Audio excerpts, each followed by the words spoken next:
एक सावरकर का युग भी था, एक ये युग भी है। आज जो भी हो रहा है बांग्लादेश में हिंदुओं के साथ हो रहा है, कश्मीर में हो रहा है और कट्टरवाद जो साउथ एशिया में बढ़ा है, इनकी सबकी भविष्यवाणी वीर सावरकर ने आज से 70-80 साल पहले कर दी। बार बार ये कहा जाता है कि ये सावरकर को वीर कैसे हो सकते हैं, ये तो माफी मांग रहे थे, माफी मांगने वाला हीरो हमारा कैसे हो सकता है? और ये सवाल देश के मन में भी है। ये जो पूरी भ्रांति जो फैलाई जा रही है उन लोगों द्वारा फैलाई जा रही है जो विभाजित भारत पे जिनका पोषण है। सावरकर सबको क्रेडिट देते थे, लेकिन उनको क्रेडिट नहीं मिला, बदले में उनको नफरत मिली। ऐसा क्यों? ये भी एक विडंबना है।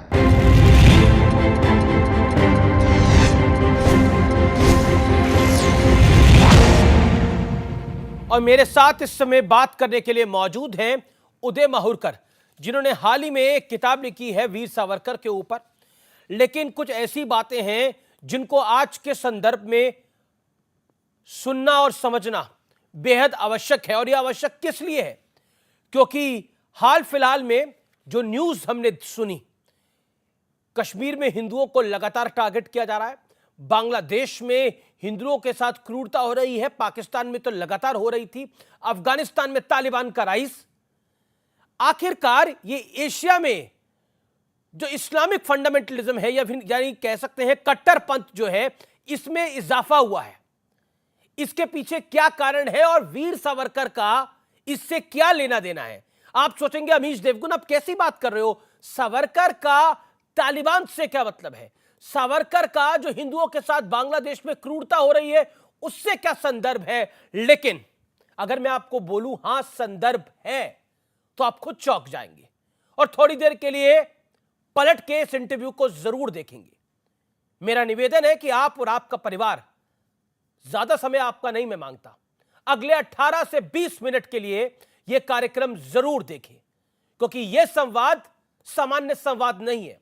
यह किसी सामान्य नेता का इंटरव्यू नहीं है, यह किसी मंत्री का इंटरव्यू नहीं है, यह किसी एक्टर का इंटरव्यू नहीं है, यह किसी क्रिकेटर का इंटरव्यू नहीं है, लेकिन यह इंटरव्यू है उस लेखक का जो भारत को भी समझता है, जो भारतीयता को भी समझता है और जो सावरकर के संदर्भ को भी समझता है। अभिनंदन करता हूं मैं उदय माहुरकर जी का। उदय जी, अभिनंदन है आपका। नमस्कार। सवाल मेरा पहला आपसे यही है, नमस्कार। बांग्लादेश में हिंदुओं के साथ क्रूरता हो रही है, कश्मीर में हिंदुओं की टारगेट किलिंग हो रही है, इन सब चीजों को हम एक परिदृश्य से देख सकते हैं, आंक सकते हैं, लेकिन सावरकर, वीर सावरकर, विनायक दामोदर सावरकर ने भी बहुत कुछ कहा था अपने युग में। एक सावरकर का युग भी था, एक ये युग भी है। क्या कहना चाहते हैं?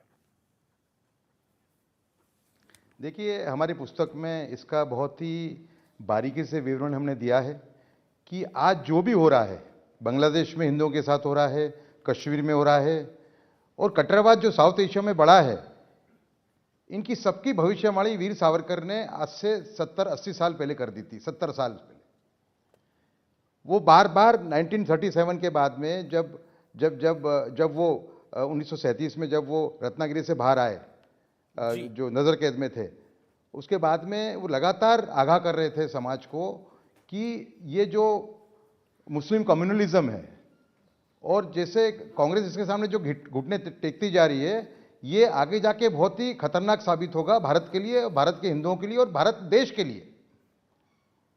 तो देखिए, जैसे कि एक लेटर है उनका, जो एक लेटर श्यामा प्रसाद मुखर्जी का है, जो उन्होंने फरवरी 1947 में लिखा था सावरकर को। ये लेटर कब लिखा था उस समय समझना पड़ेगा, वाचक जो व्यूअर्स देख रहे हैं उनको। कलकत्ता नौखली के किलिंग्स पूरे हो गए थे, आपका पंजाब के अंदर एक नया दौर शुरू होने जा रहा था कट्टरवाद का और हिंदुओं पे दमन का। और उस टाइम पे उन्होंने जो लेटर लिखा श्यामा प्रसाद मुखर्जी ने सावरकर जी को, बड़ा स्पष्ट है उसमें कहा है उन्होंने कि हिंदुओं ने अगर आपकी बात मानी होती तो हिंदू अपने ही भूमि में गुलाम बन के न रहते। तो स्पष्ट उन्होंने ये भविष्यवाणी कर दी थी। क्या आपको लगता है, देखिए मैं आज के संदर्भ में अगर सवाल पूछूं तो बात तो उनकी नहीं मानी गई है, बात तो उनकी नहीं मानी गई है, लेकिन क्या वो विचारधारा, क्या वो विचार अब एक तरह से गौन हो गया है और अब समस्या बहुत विकराल हो गई है।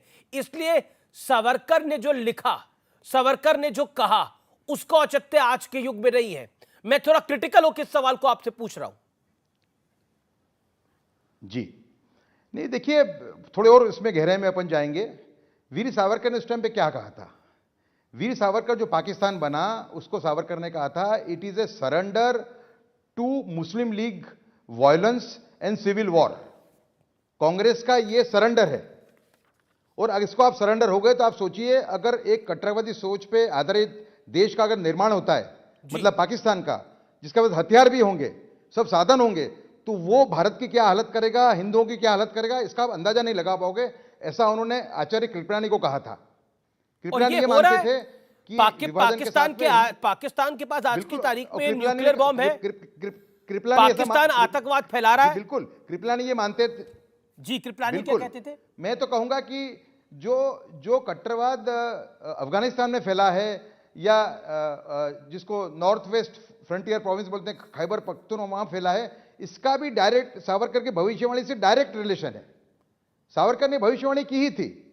उन्होंने कहा था कि जो अगर एक कट्टरवादी सोच पे आधारित देश बनता है, उसके पास हथियार आ जाते हैं, उसके पास अपने खुद का एक पूरा एक साधन उसके पास प्राप्त हो जाता है उसको, तो वो क्या हालत करेगा। तो आज कश्मीर में जो हो रहा है, आज बंगाल में जो हो रहा है, बांग्लादेश में जो हो रहा है, ये स्पष्ट उनकी भविष्यवाणी थी। लेकिन जब हम कोई इससे ना नहीं कह सकता, जब हम वीर सावरकर की भविष्यवाणी की बात करते हैं, तो हमें ध्यान में आता है कि कट्टरपंथ जो है, यानी इस्लामिक फंडामेंटलिज्म जो है, वो बहुत ज्यादा निर्मम होगा, वो बहुत ज्यादा घातक होगा अगर पाकिस्तान हमारे बगल में आ जाता है और वो पाकिस्तान हमारा पड़ोसी बन जाता है।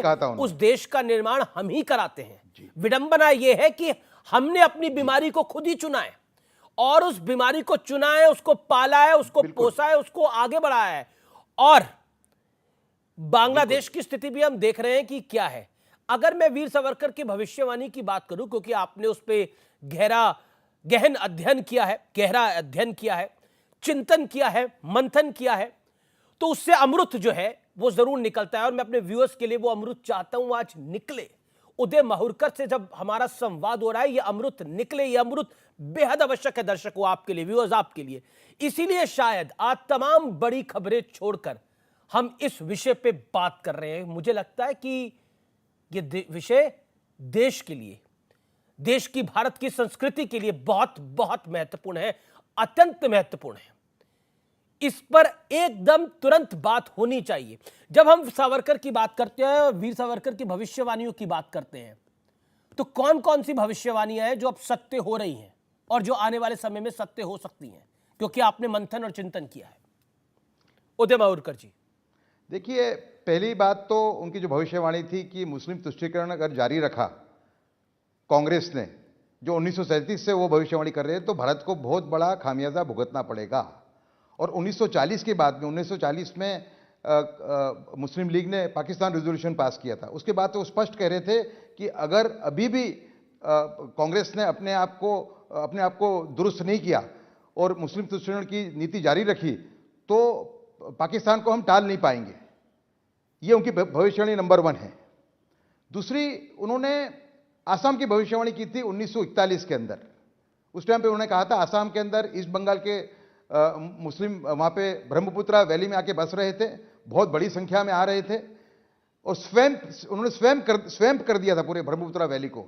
उस टाइम पे सावरकर ने कहा था कि ये जो मुसलमान आके ब्रह्मपुत्रा वैली में आके बस रहे हैं, ये आगे आसाम की संस्कृति और भारत की जो उत्तर पूर्व पट्टी है उसकी सिक्योरिटी के लिए खतरा पैदा करेंगे। उस टाइम पे पंडित जवाहरलाल नेहरू ने कहा कि नेचर एबॉर्स वैक्यूम, जहाँ खाली जगह होगी वहाँ लोग आके रहेंगे, हम उनको कैसे रोक सकते हैं। तो सावरकर ने उसका उत्तर दिया था, बड़ा कठोर शब्दों में दिया था। उन्होंने कहा था कि पंडित नेहरू को पर्यावरण का ज्ञान जो है बड़ा निम्न कक्षा का है। Nature also absorbs poisonous gas. उनकी जो उनका शब्द प्रयोग था काफी कठोर था, लेकिन आज वो सही पड़ता दिखाई दे रहा है, क्योंकि उस टाइम पे मुसलमानों की संख्या, ईस्ट बंगाल के मुसलमानों की संख्या वहां पे करीबन 10% थी, आज 35% हो चुकी है। और समझ बड़ी बात, वहां पे एक बड़ा तबका वहाबिज्म की ओर मुड़ चुका है। जब वो आके बस रहे थे उस टाइम पे वो नरमपंथी थे। आज उनसे बहुत बड़ा तबका उनमें वहाबी बन चुका है और ये एक बहुत बड़ा खतरा है भारत के लिए आगे जाके भी। दूसरा, तीसरी भविष्यवाणी उनकी चाइना पे थी। जब 1954 के अंदर जब जवाहरलाल नेहरू पंचशील नाम का एक मंत्र लेके आए और उन्होंने कहा कि पंचशील को अगर भारत और भारत के पड़ोसी देश अगर फॉलो करते हैं तो भाईचारे से रह पाएंगे। उस टाइम पे भी सावरकर ने कहा कि तिब्बत को हड़पने के बाद अगर आप ऐसी चिकनी चुपड़ी बातें चाइना के साथ करते हैं तो चाइना की जो जमीन हड़पने की भूख है वो बढ़ेगी और मुझे थोड़ा भी अचंभा नहीं होगा अगर चाइना भविष्य में भारत की ही जमीन हड़प ले। और 8 साल के बाद 1962 के अंदर ये बात सही पड़ी।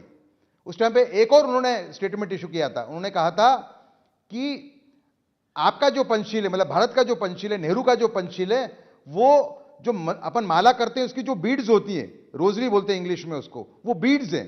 और उनका जो पंचशील है वो बॉम्ब है, टैंक है, मशीन गन है। आपको याद होगा उस टाइम पे हमारी जो ऑर्डिनेंस फैक्ट्रीज थी वहां पे चाय बनती थी हथियार की जगह, यह हालत थी। तो सावरकर कितने सही थे। और सावरकर ने उस टाइम पे एक मैसेज दिया था युवा पीढ़ी को कि भारत के युवा मेरी बात मानो, हमें देश के लिए, देश को सुदृढ़ बनाने के लिए हमें बॉम्ब चाहिए, हाइड्रोजन बम बनाओ, ऑक्सीजन बॉम्ब बनाओ और अपने आप को स्ट्रांग करो, क्योंकि मिलिट्री स्ट्रेंथ है वो ही सब में बड़ा मापदंड है कोई देश की ग्रेटनेस का। अगर इकोनॉमिक प्रॉस्पेरिटी और अगर आपके पास मिलिट्री स्ट्रेंथ नहीं है तो आप आक्रमण से बच नहीं सकते। उनका बड़ा फेमस स्टेटमेंट था, वो कहते थे कि अगर आपने रोड बनाए और आपके पास रोड को प्रोटेक्ट करने की व्यवस्था नहीं है तो वो रोड आपके दुश्मन है, वो एंटर होकर उस रोड का ही उपयोग करेंगे आपको गुलाम बनाने के लिए। एक पॉइंट जिस पर तो ऐसी कई सारी उनकी भविष्यवाणियां हैं जी, जिस पे उदय जी बात होनी चाहिए। वो सवाल बड़ा महत्वपूर्ण है, वो ये है कि सावरकर सबको क्रेडिट देते थे कि आज़ादी में महात्मा गांधी का भी हाथ है, आज़ादी में सरदार वल्लभ भाई पटेल का भी हाथ है, पंडित नेहरू का भी हाथ है, सबको क्रेडिट उन्होंने दिया। लेकिन उनको क्रेडिट नहीं मिला, बदले में उनको नफरत मिली। ऐसा क्यों? नहीं, ये भी एक विडंबना है। देखिए, सावरकर के 2 स्टेटमेंट बड़े फेमस हैं। 1928 में उन्होंने कहा था कि हमारे और गांधी जी के रास्ते भले अलग हों पर हम मां भारती की सेवा में लगे हुए हैं। वो भी मां भारती की सेवा कर रहे हैं, हम भी कर रहे हैं, और हमारे रास्ते भले अलग हों लेकिन हम 100 पांडव और 100 कौरव और 5 पांडव हैं, 105 हैं हम। ब्रिटिश सरकार के सामने जहां तक लड़त का सवाल है, हम 105 हैं। ऐसा स्टेटमेंट उन्होंने 1928 में इशू किया था। और 1952 के अंदर जब अभिनव भारत, उनका जो क्रांतिकारी संगठन था युवाओं के लिए, उसका जब विसर्जन उन्होंने किया 1952 के अंदर, उस टाइम का उनका जो स्पीच है वही बड़ा यादगार स्पीच है। उन्होंने कहा कि कोई एक तबका भारत की आजादी के लिए क्रेडिट नहीं ले सकता। ये तब जब कांग्रेस ये कहती थी कि हमने आजादी बिना खड़ग बिना ढाल के लिए दी देश को। उस टाइम पर उन्होंने कहा था कि ये गलत है, इसमें सबका योगदान है। और उन्होंने कहा कि इसमें 3 जनरेशन का योगदान है, हमारी 3 पीढ़ियां इसके अंदर लग गई है। इस 1857 में जो योगदान दिया क्रांतिकारियों ने, उनका भी योगदान है इसके अंदर। उन्होंने कहा कि बाद में नरमपंथी जैसे कि दादा भाई नौरोजी थे, गोखले थे, उनका भी योगदान है। और जो रिवॉल्यूशनरी मतलब क्रांतिकारी, उनका भी योगदान है। कांग्रेस के अंदर गांधी जी का भी योगदान है। सबकी बात उन्होंने कही थी। तो उन्होंने सबको क्रेडिट दिया। जबकि जो प्रयास ये हुआ है, जो लोग कहते हैं कि Savarkar was exclusive in his outlook, तो असल में देखा जाए तो सावरकर इंक्लूसिव है। सावरकर ने सबको क्रेडिट दिया है भारत की आजादी का। तो ये बहुत बड़ी बात है, इसको मतलब देश को समझना होगा इस बात को। आपने किताब लिखी है, मैं सीधा सवाल ये आपसे पूछता हूं, इस पर आपने कई बार जवाब दिया होगा, लेकिन अगर इस पर आपसे यह पूछा जाए कि आपकी इस पे राय क्या है, जवाब तो आपने अधिकतर दिया होगा, जिस पे 2 टूक जवाब कह देते हैं कि सावरकर को माफी मांगने वाला कहा जाता है। बार बार ये कहा जाता है कि सावरकर को वीर कैसे हो सकते हैं, ये तो माफी मांग रहे थे, माफी मांगने वाला हीरो हमारा कैसे हो सकता है? और ये सवाल देश के मन में भी है, इसका जवाब क्या है? देखिए, मैंने पहले भी कहा है कि ये जो पूरी भ्रांति जो फैलाई जा रही है, उन लोगों द्वारा फैलाई जा रही है जो विभाजित भारत पे जिनका पोषण है। ऐसी आइडियोलॉजीज जो जिसको बोलते हैं एलायन आइडियोलॉजीज, और ऐसी पार्टियां जो वोट बैंक पॉलिटिक्स की मोहताज हैं, वैसे लोग भारत को, उनका पोषण ही विभाजित भारत पे है। और सावरकर जो हैं वो भारत की एकता और अखंडता के समय बड़े प्रतीक हैं। इसलिए सावरकर को अटैक करना, काउंटर पॉइंट उनकी छवि आता है तोड़ना, कि सावरकर हिंदुत्व की आइडियोलॉजी को आगे बढ़ाने चाहते थे, तो वो एकता के प्रतीक कैसे हो सकते हैं? काउंटर क्वेश्चन है। ये तो बिल्कुल, ये भी एक भ्रांति है बहुत बड़ी। उनका जो हिंदू मैनिफेस्टो, इसको आप देख लीजिए, उसमें वो कहते हैं कि भाई भारत में हर एक धर्म, सभी धर्म और सभी जातियों को समान अधिकार होगा। एक स्टेप और आगे जाते हैं और कहते हैं कि अगर जो रिलीजियस माइनॉरिटीज हैं, मतलब उनका संकेत है मुसलमान और क्रिश्चियनों की तरफ, उनकी अगर पूजा अर्चना में कोई बाधा डालता है जी, तो state will step in and protect them. लेकिन साथ में एक वार्निंग देते हैं, the nation will not allow creation of a nation within a nation in the name of religious minoritism. देश के अंदर अल्पसंख्यकवाद के नाम पे दूसरा देश बनने की अनुमति नहीं देगा। और वही कहानी हमारी गए 70 साल की है। एक आरोप, क्योंकि समय हमारा आगे बढ़ रहा है, मैं चाहता हूं जल्दी जल्दी आप जवाब दें। यह आरोप लगता है कि टू नेशन की थ्योरी की बात सबसे पहले वीर सावरकर ने कही, और आपकी किताब का नाम है Veer Savarkar, the man who could have prevented partition. Answer on that mister Mahurkar. ऐसा है कि ये भी एकदम दुष्प्रचार एक टाइप का, कोई इसमें कोई तथ्य नहीं है, क्योंकि उनका जो स्पीच जो कोट किया जाता है 1937 दिसंबर का, जो उन्होंने कर्णावती अहमदाबाद में दिया था, उसमें ये कहा जाता है कि उन्होंने कहा कि there are two nations within one nation, one Muslim one Hindu. वो आधा स्पीच कोट किया गया है, उसमें वो कह रहे हैं कि एक बीमारी है, इसको हमें ट्रीट करना पड़ेगा। और आप देखिए कि जो ये इस टाइप की भ्रांति फैलाते हैं वो कितना सत्य के साथ। उसके बाद वो हिंदुत्व की बात करते हैं, उसी स्पीच में वो हिंदुत्व की भी बात करते हैं, तो वो अपने आप को हिंदुत्व के साथ साइड कर रहे हैं। वो अपने आप को देश के साथ साइड वो है हिंदू प्रोटेक्टिव व्यू। नहीं, उन्होंने ये कहा है कि if majority has right to protection, if minorities have right to protection, even the majority has right to protection against aggressive minority, ये कहा है। तो उनका जो हिंदुत्व है वो अनअलॉयड नेशनलिज्म है, जिसको बोलते हैं हिंदी या उर्दू में करूं तो बिन शर्ती राष्ट्रवाद। एक सवाल और, धर्म, आई वांट टू कोट, मैं पूर्व प्रधानमंत्री डॉक्टर मनमोहन सिंह को कोट करता हूं। उन्होंने खुलकर कहा कि हम सावरकर के खिलाफ नहीं हैं, लेकिन हम हिंदुत्व वाली आइडियोलॉजी के खिलाफ हैं। What does that mean? Former prime minister doctor Manmohan Singh. It is misinterpretation of Hindutva ideology. Hindutva ideology is unalloyed nationalism, बिन शर्ती राष्ट्रवाद, और इसके कई सारे प्रमाण हैं। 1938 के अंदर मैं पहले भी कह चुका हूं, 1938 में जब सावरकर लाहौर गए तो उनसे पत्रकारों ने पूछा कि आप और जिन्ना देश को धर्म के आधार पर तोड़ने पे क्यों तुले हुए हो? उस टाइम पे जो सावरकर ने जवाब दिया वो उनका सही जवाब है। वो कहते हैं कि मैं और जिन्ना एक ही पर्व वाले पक्षी नहीं है। While Jinnah is for more and more concession for Muslims at the cost of Hindu rights, I am for equal treatment for all. That's the point. Okay.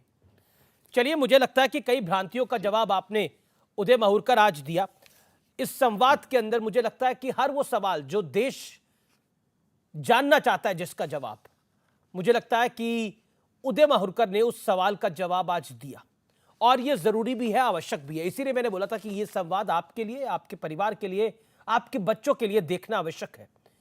मेरी उम्मीद यह है कि इस संवाद को आप सोशल मीडिया के माध्यम से, ट्विटर के माध्यम से, फेसबुक के माध्यम से, इंस्टाग्राम के माध्यम से, व्हाट्सएप के माध्यम से, और साथ ही साथ कू ऐप के माध्यम से ज्यादा से ज्यादा लोगों तक पहुंचाने का यत्न करेंगे। आपने इस कार्यक्रम को देखा। नमस्कार।